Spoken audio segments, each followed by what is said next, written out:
Good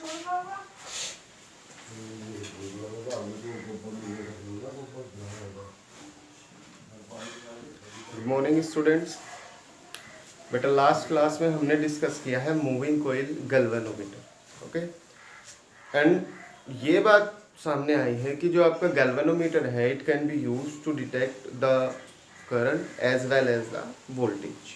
okay, मतलब वो आपका वोल्टेज भी मेजर कर सकता है एंड साथ ही साथ आपका करंट भी मेजर कर सकता है। मतलब it can be used as a voltmeter and it can be used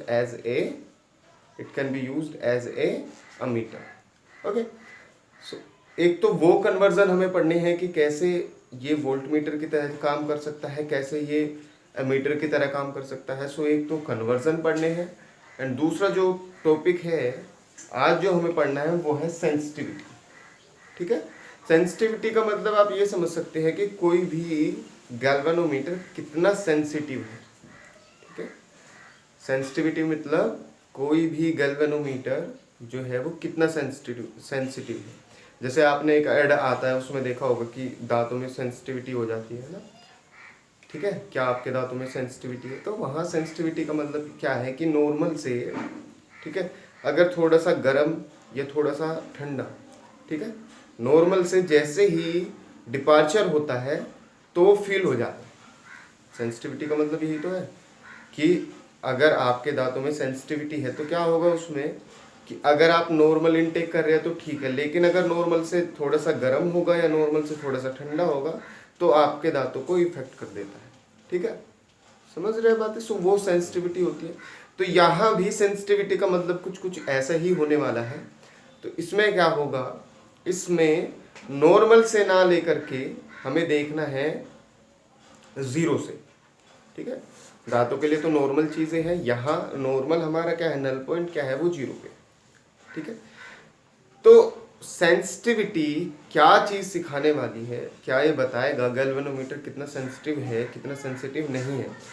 तो उसमें क्या है कि अगर थोड़ा सा भी करंट फ्लो हो, हल्का सा भी करंट फ्लो हो, तो अगर आपका गैल्वेनोमीटर उस हल्के से करंट को भी डिटेक्ट कर लेता है, ठीक है, उस हल्के से करंट को भी मेजर कर देता है, तो आप क्या कहेंगे कि गैल्वेनोमीटर बहुत ही सेंसिटिव है। ठीक है, अगर बहुत स्मॉल चेंज हुआ है करंट में एंड आपके गैल्वेनोमीटर ने वो चेंज जो है वो शो कर दिया है, और वो शो किस हिसाब से करेगा, डिफ्लेक्शन के हिसाब से। ठीक है, करंट किस तरह से मेजर किया जा सकता है, बाय मीन्स ऑफ डिफ्लेक्शन। ठीक है, तो अगर आपका गैल्वेनोमीटर, अगर आपको स्मॉल चेंज इन करंट हुआ है, स्मॉल चेंज इन करंट आपका हुआ है एंड आपके गैल्वेनोमीटर ने वो आपका चेंज, हालांकि बहुत स्मॉल है लेकिन वो गैल्वेनोमीटर ने डिटेक्ट कर लिया है, आपको बता दिया है बाय मीन्स ऑफ डिफ्लेक्शन की हेल्प से, तो आप क्या कहेंगे कि गैल्वेनोमीटर अच्छा है, या आप ये कहेंगे कि वो बहुत ज़्यादा सेंसिटिव है। ठीक है, सेंसिटिव है। तो ये हमारे लिए ज़रूरी भी है कि आपका गैल्वेनोमीटर जो है वो सेंसिटिव हो। ठीक है, सेंसिटिव होना चाहिए, जिससे कि अगर स्मॉल चेंज होगा, अगर हल्का सा चेंज भी आपके करंट में है या हल्का सा चेंज भी आपकी वोल्टेज में होता है, तो आपका ईजिली वो उसे डिटेक्ट कर पाए। Okay, so that is what is known as sensitivity. ठीक है, जब आप करंट सेंसिटिविटी की बात करते हैं, सेंसिटिविटी भी आपकी दो टाइप की आने वाली है बेटा, एक आपकी आएगी करंट सेंसिटिविटी, एक आएगी आपकी वोल्टेज सेंसिटिविटी। ठीक है, क्या क्या आने वाली है, एक आएगी करंट सेंसिटिविटी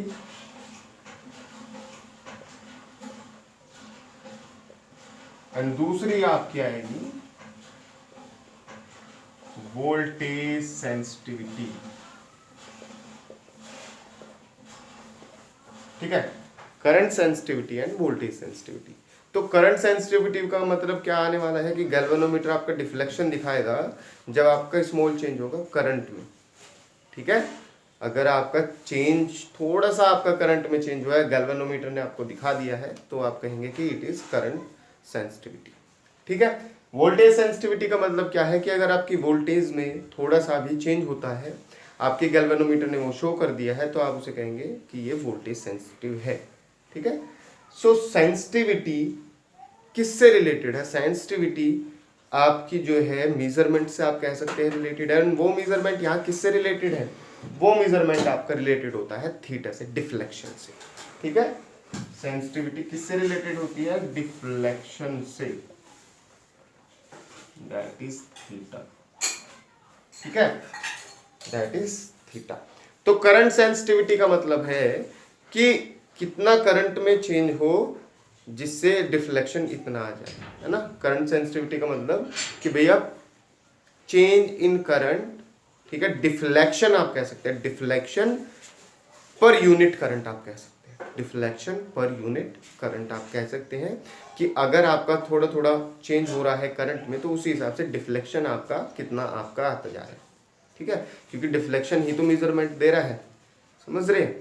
तो क्या है, deflection per unit current is known as current sensitivity. ठीक है, current sensitivity is deflection per unit current. ठीक है, ये डिफ्लेक्शन है, सॉरी थीटा, थीटा आपका डिफ्लेक्शन है। सो थीटा अपॉन करंट, ठीक है, theta upon I is known as current sensitivity. And voltage sensitivity क्या आएगी? वोल्टेज सेंसिटिविटी आएगी deflection per unit voltage, that is theta upon V. समझ रहे हैं बातें? करंट सेंसिटिविटी मतलब चेंज इन करंट और उसके हिसाब से आपका गैल्वेनोमीटर कितना डिफ्लेक्शन दिखा रहा है। तो करंट के हिसाब से कितना डिफ्लेक्शन दिखा रहा है, तो deflection per unit current. And voltage sensitivity मतलब deflection per unit, deflection per unit voltage, deflection per unit voltage. Okay, current sensitivity is this and voltage sensitivity is this. ठीक है, I की वैल्यू कल हमने निकाली थी, यहाँ पे ये आपका है number of turns, torque, number of turns, के आपका कांस्टेंट है, I करंट है, A area of the coil and B आपका मैग्नेटिक फील्ड है। तो NI यहाँ से I की वैल्यू बेटा ये आती है। ठीक है, तो अगर आप यहाँ रख देंगे थीटा, थीटा की वैल्यू आप रख दीजिए। तो थीटा की वैल्यू क्या आएगी? थीटा की वैल्यू आएगी, यहां से थीटा निकाल लेते हैं बेटा, theta is equals to NABI upon K. ठीक है, theta is equals to NABI upon K. ठीक है, ये आपका, तो यहां से थीटा आपका ये आ जाएगा। ठीक है, यहां वैल्यू पुट कर दीजिए थीटा की। सो NABI अपॉन के upon I, so that is NAB upon K. ठीक है, ये आपके आ जाएगी करंट सेंसिटिविटी। क्या आ जाएगी? Current sensitivity. ठीक है, इसी हिसाब से अगर मैं वोल्टेज सेंसिटिविटी निकालूं तो वोल्टेज सेंसिटिविटी देखिए क्या आएगी, I मेरा ये है, V मेरा क्या आ जाएगा, V is equals to IR। ठीक है, V मेरा आ जाएगा, V is equals to IR। I की वैल्यू ये वाली पुट कर दीजिए। So K R NAB into theta. ठीक है, K R NAB into theta and theta upon V क्या आ जाएगा, यहां से देखिए, इस वी को यहां ले जाइए, इस पूरे को उधर ले जाइए, तो यह आएगा NAB अपॉन के इंटू आर। ठीक है, सो ये आपकी है current sensitivity, that is deflection per unit current, and ये आपकी है voltage sensitivity, that is deflection per unit voltage. Current sensitivity and voltage sensitivity, that is deflection per unit current and deflection per unit voltage. ठीक है, अब question आता है कि how current sensitivity can be increased. Current sensitivity को आप कैसे increase कर सकते हैं? How current sensitivity can be increased.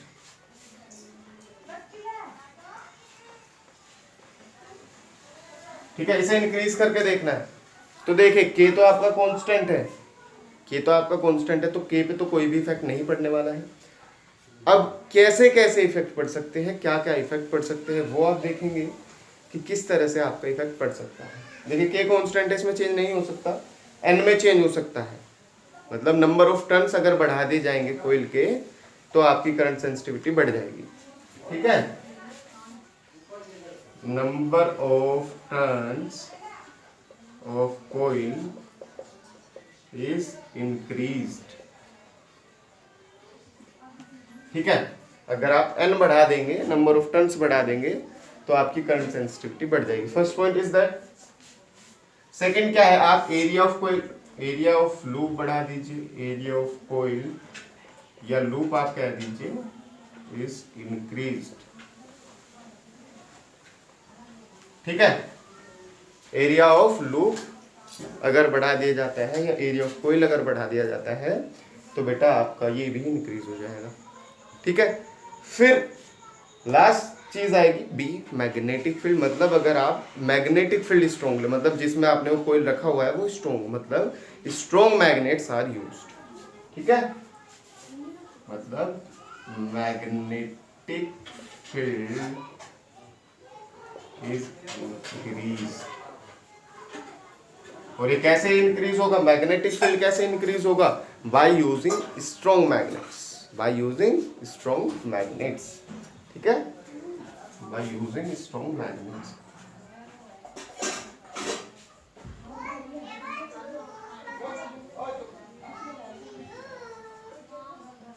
ठीक है, अगर आप स्ट्रॉन्ग मैग्नेट्स आप यूज करें।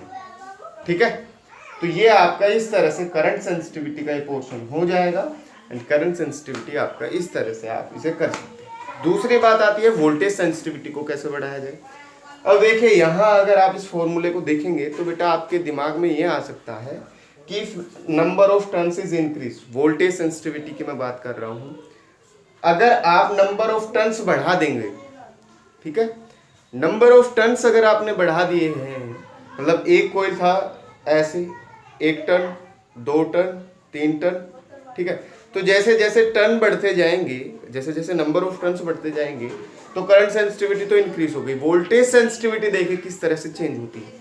वोल्टेज सेंसिटिविटी में क्या होने वाला है, जैसे जैसे आप नंबर ऑफ टर्न्स बढ़ाएंगे तो बेटा आपकी लेंथ भी बढ़ेगी कोयल की।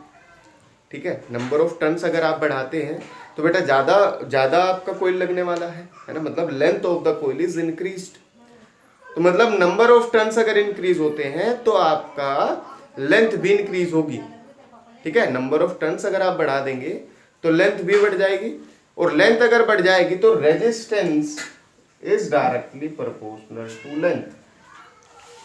ठीक है, resistance is directly proportional to length.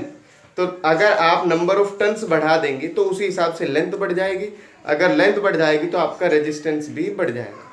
ठीक है, तो इसका मतलब ये है कि अगर आप नंबर ऑफ टर्न्स बढ़ा के ये सोच रहे हैं कि आपकी वोल्टेज सेंसिटिविटी इंक्रीज हो जाएगी, तो ऐसा नहीं होता। क्यों नहीं होता है, क्योंकि जैसे आपने नंबर ऑफ टर्न्स आप बढ़ाएंगे तो आपका आर भी बढ़ जाएगा। जैसे सपोज करिए आपने 2n कर दिया है, डबल कर दिया है नंबर ऑफ टर्न्स, तो लेंथ भी डबल हो जाएगी। लेंथ डबल हो जाएगी तो रेजिस्टेंस भी क्या हो जाएगा, डबल हो जाएगा। सो 2 से 2 आपका फिर कैंसिल हो जाएगा, तो सेंसिटिविटी आपकी सेम रहने वाली। ठीक है, तो नंबर ऑफ टर्न्स बढ़ा करके आप वोल्टेज सेंसिटिविटी को इंक्रीज नहीं कर सकते, वोल्टेज सेंसिटिविटी को आप इंक्रीज नहीं कर सकते हैं। फिर बात आती है कि किस तरह कर सकते हैं। ठीक है, तो किस तरह से आप इसे कर सकते हैं, तो नंबर ऑफ टर्न्स तो आप नहीं कर सकते बेटा। दूसरा आपका क्या हो सकता है, आप एरिया बढ़ा सकते हैं कोयल का। ठीक है, कोयल का मतलब कोयल का क्रॉस सेक्शन एरिया नहीं, आपके जो लूप का एरिया है। ठीक है, area of the loop is increased. ठीक है, एरिया ऑफ द लूप आप इसे कहिए, area of the loop is increased.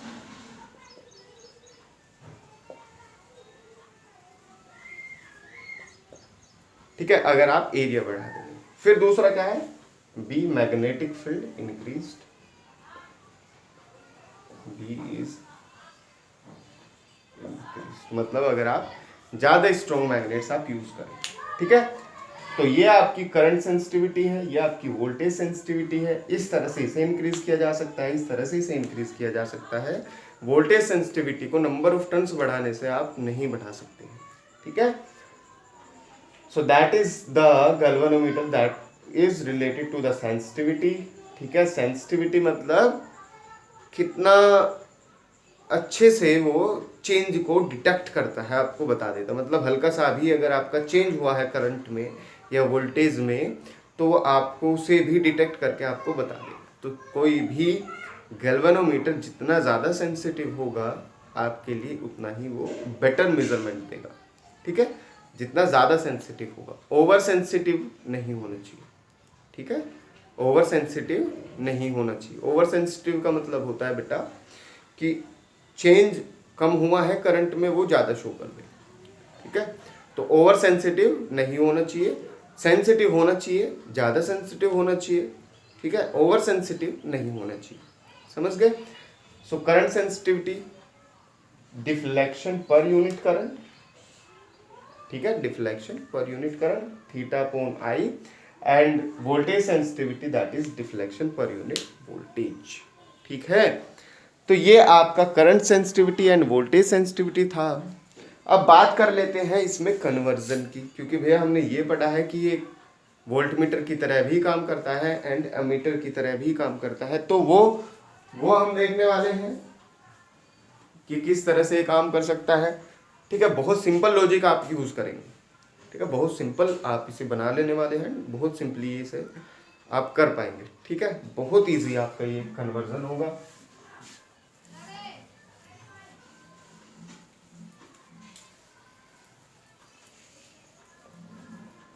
एक और बात बेटा, इसमें वोल्टेज सेंसिटिविटी या करंट सेंसिटिविटी पे ज़्यादा क्वेश्चन आते हैं as compare to the galvanometer. ठीक है, अगर आप गैल्वेनोमीटर एक पूरा पोर्शन आप देखें तो उस पर इतना क्वेश्चन नहीं आएगा, इतने ज़्यादा क्वेश्चन नहीं आएंगे जितना ये जो पार्ट्स है current sensitivity and voltage sensitivity इस पे आते हैं। ठीक है, तो आप उसे अच्छे से कवर करिएगा। फिर बात करते हैं कन्वर्जन की। गैल्वेनोमीटर को मुझे कन्वर्ट करना है वोल्टमीटर में, first is that, and second is galvanometer को कन्वर्ट करना है अमीटर में। ठीक है, बहुत सिंपल चीजें आने वाली है। सबसे पहले लॉजिक लगाने की आवश्यकता नहीं है, आप ओम्स ला ले। ओम्स ला V क्या कहता है? V is equals to I R. ठीक है, V is equals to I R. इस तरफ लिख लेते हैं ये कि V इज इक्वल्स टू आएगा आई आर। क्यों? क्योंकि मुझे V को मेजर करना है। वोल्टमीटर में क्या मेजर करना होता है? V को मेजर करना है, तो V is equals to I R लगा लिया है।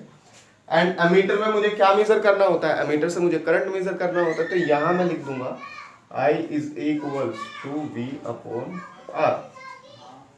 ठीक है, एक ही फॉर्मूला है, एक में मुझे क्या करना है? मुझे वोल्टेज को मेजर करना है, so V is equals to I R, and दूसरे में मुझे क्या करना है? मुझे करंट को मेजर करना है, so I is equals to V upon R। ठीक है, ये चीजें क्लियर है। अब देखिए कैसे आप चेंज कर सकते हैं।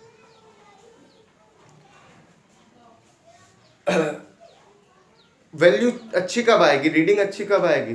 जब ठीक ठाक अमाउंट हो वोल्टेज की। अगर मैं वोल्टमीटर बना रहा हूँ तो मुझे V की वैल्यू ये समझ के चलिए कि जितना ज़्यादा V होगा उतनी ही ज़्यादा रीडिंग आएगी अच्छी। ठीक है, जितना ज़्यादा V होगा उतनी रीडिंग वोल्टमीटर की अच्छी आएगी। इधर आप ये मान के चलिए कि जितना ज़्यादा I होगा उतनी ही रीडिंग आपकी एमीटर की अच्छी होगी। ठीक है, तो एक में मुझे V को बढ़ा देना है, एक में मुझे I को बढ़ा देना है। ठीक है, सिर्फ याद करने के लिए बता रहा हूँ मैं, और आप इस तरह से इसे याद कर सकते हैं, याद ये रखा जा सकता है बहुत आसानी से। V is equals to I R, I is equals to V R, V upon R. यहाँ मुझे I को बढ़ाना है, I should be large, and यहाँ मुझे V को बढ़ाना है क्योंकि वोल्टमीटर है, तो V शुड बी लार्ज। ठीक है, V भी क्या होना चाहिए? यहाँ पे V ज्यादा होना चाहिए, यहाँ पे I ज्यादा होना चाहिए, क्योंकि ये वोल्टमीटर है, ये आपका अमीटर है। ठीक है, V को अगर बढ़ाना है, करंट को ऐसे ही रख के चलते हैं, तो R को क्या होना पड़ेगा? R should be high. ठीक है, अगर मुझे V को बढ़ाना है, I को मैं सेम रख के चलता हूं, तो सिंपली बात क्या आएगी? V कब ज्यादा होगा? जब R ज्यादा हो। सो V is high when R is high. ठीक है, V is high when R is high. And यहाँ पे I कब ज्यादा होगा? I ज्यादा तब होगा जब R क्या होगा? R is low. ठीक है, समझ रहे हैं बातें? यहाँ R आपका हाई होना चाहिए, यहाँ R आपका लो होना चाहिए। तो सिंपली यहाँ पे आपको एक बात पता लग गई है कि वोल्टमीटर में एक हाई रेजिस्टेंस आपका यूज होता है। ठीक है, a high resistance R is used in voltmeter, ठीक है। और इसमें क्या होता है, आर लो होना चाहिए, मतलब एक लो रेजिस्टेंस आपका यूज होता है।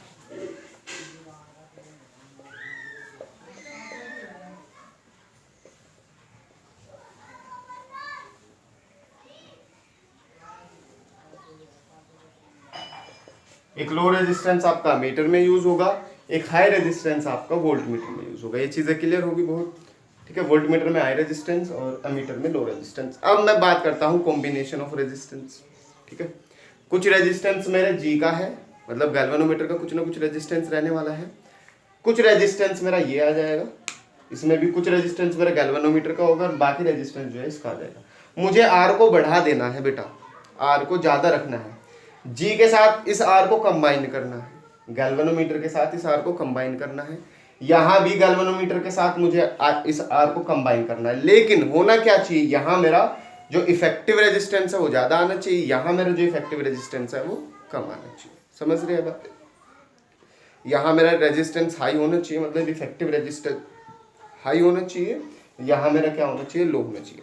अब अगर मैं सीरीज कॉम्बिनेशन की बात करूं रेजिस्टेंस में, तो सीरीज में क्या होता है, R is equals to R1 plus R2, ठीक है। तो इसका मतलब क्या है, जितना ज्यादा रेजिस्टेंस आप लेंगे और जो अगर आप सीरीज में लगा देंगे गैल्वेनोमीटर के साथ, तो रेजिस्टेंस उतना ही ज्यादा होगा, ठीक है। जैसे कि सपोज करिए गैल्वेनोमीटर का रेजिस्टेंस 1 ओम है, ठीक है। मैंने R2 1 ओम ले लिया है और R2 ले लिया मैंने 10,000 ओम, ठीक है। So 10,000 to 1 that will be the effective resistance, तो R आपका हाई हो जाएगा, ठीक है।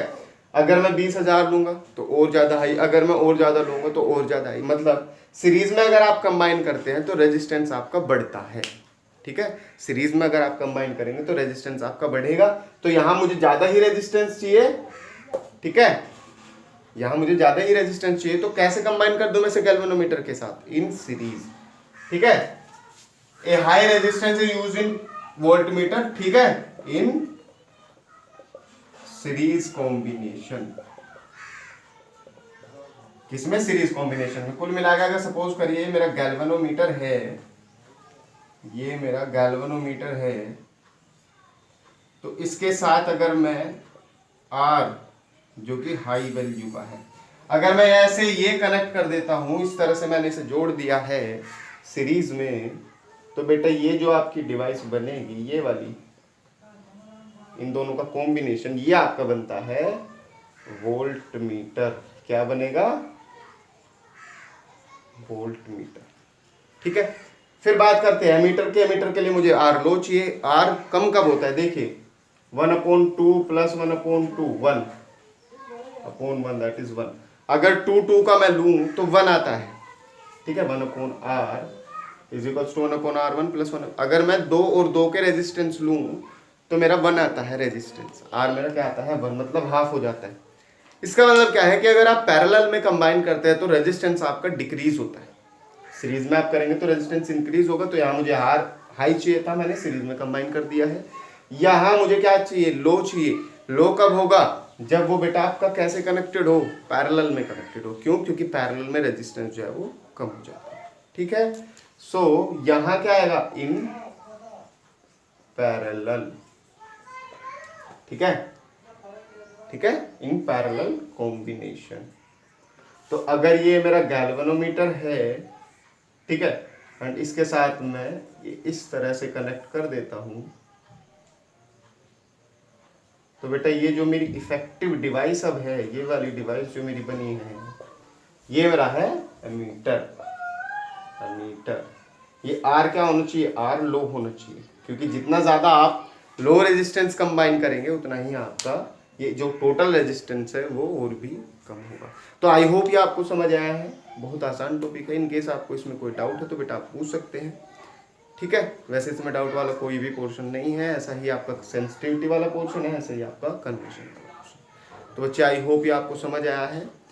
इन केस कोई भी डाउट है तो आप पूछ सकते हैं। इनका इफेक्टिव रेजिस्टेंस आप निकाल लीजिएगा, इसका इफेक्टिव रेजिस्टेंस भी आप निकाल लीजिएगा। Okay, till then have a safe day and good bye.